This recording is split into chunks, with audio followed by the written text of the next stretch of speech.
एक मुलाकात ऐसी शख्सियतों के साथ जिन्होंने दिया है अपने जीवन को एक नया मुकाम। रूबरू कराएंगे ऐसी कुछ हस्तियों के साथ एक खास शख्सियत के साथ मुलाकात। जयदेव पटेल के साथ नंबर 1 इंडिया। नमस्कार व्यूअर्स, मैं जयदेव पटेल और आप देख रहे हैं नंबर 1 इंडिया न्यूज। आपका एक बार फिर स्वागत है एक खास शख्सियत के साथ मुलाकात प्रोग्राम में।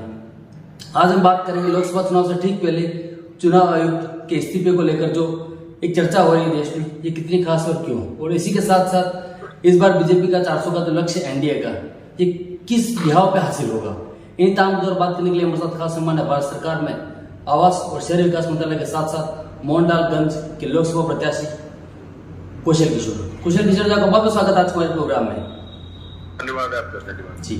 कौशल किशोर जी, सबसे पहले तो आपसे मेरा ये सवाल है कि अखिलेश यादव ने एक तंज कसते हुए प्रधानमंत्री नरेंद्र मोदी पर कहा है कि कहीं न कहीं जो तानाशाह था हिटलर, उसका शासन भी 10 साल रहा था और बीजेपी का भी 10 साल रहा है और अब इनके जाने का समय आ गया है। उसको कैसे देखते हैं आप? देखिए, अखिलेश जी अपना बड़बोलेपन की बात करते हैं, मोदी जी से नफरत करते हैं इसलिए तो बात करते हैं। लेकिन मोदी जी ने जनता के लिए काम किया है, किसानों के लिए, मजदूरों के लिए, गरीबों के लिए, नौजवानों के लिए, महिलाओं के लिए। उसमें लोगों को 80 करोड़ जनता को मुफ्त में राशन, 55 करोड़ जनता को मुफ्त में इलाज, 12 करोड़ से ज्यादा किसानों के खाते में 6-6 हजार रुपए जाता है।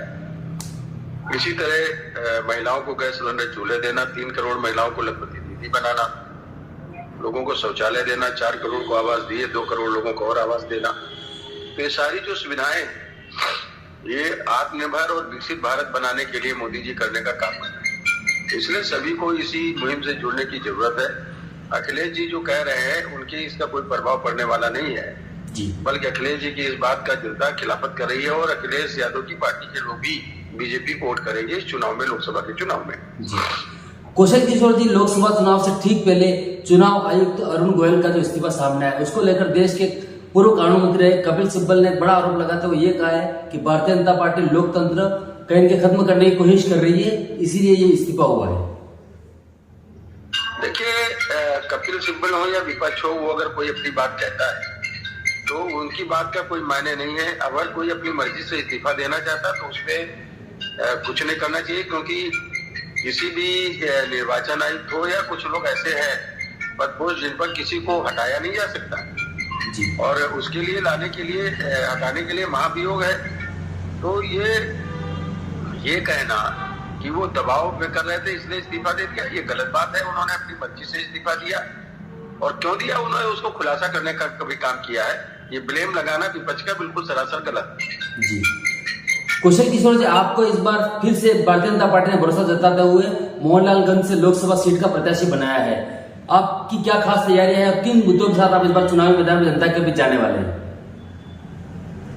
देखिए, हमने पूरी तरह से जनता के काम किए और मेरा था कि मेरा नंबर जिसकी जेब में, कौशल उसकी जेब में। अब उस नारे में थोड़ा संशोधन किया है जी।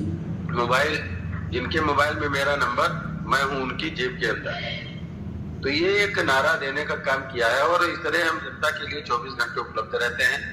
डेवलपमेंट के काम, विकास के काम भी हमने किए हैं, लाइटें दी हैं, हैंडपाइप लगवाए हैं, सड़कें बनवाई हैं। हमारे यहाँ टेक्सटाइल का पार्क लग रहा है जिसमें 10,000 लोगों को रोजगार उससे मिलेगा। आउटर रिंग रोड हमारे यहाँ बनी है, चारों तरफ बनी है, आज उसका उद्घाटन होने जा रहा है।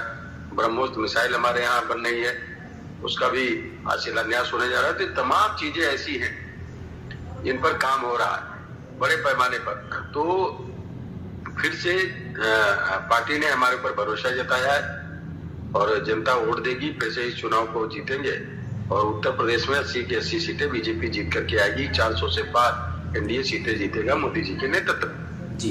कौशल किशोर जी, आपसे हमारा एक आखिरी सवाल है कि भारतीय जनता पार्टी के अंदर इस बार जो दूसरे दलों से जो नेता आ रहे हैं उनको पहले प्राथमिकता दी जा रही है, तो क्या पुराने जो बीजेपी के नेता उनको किनारे करने की कोशिश की जा रही है बीजेपी द्वारा? नहीं, ऐसा नहीं है। लोग हमको दरअसल में देश के विकसित भारत बनाने के लिए लोगों को काम करें जी।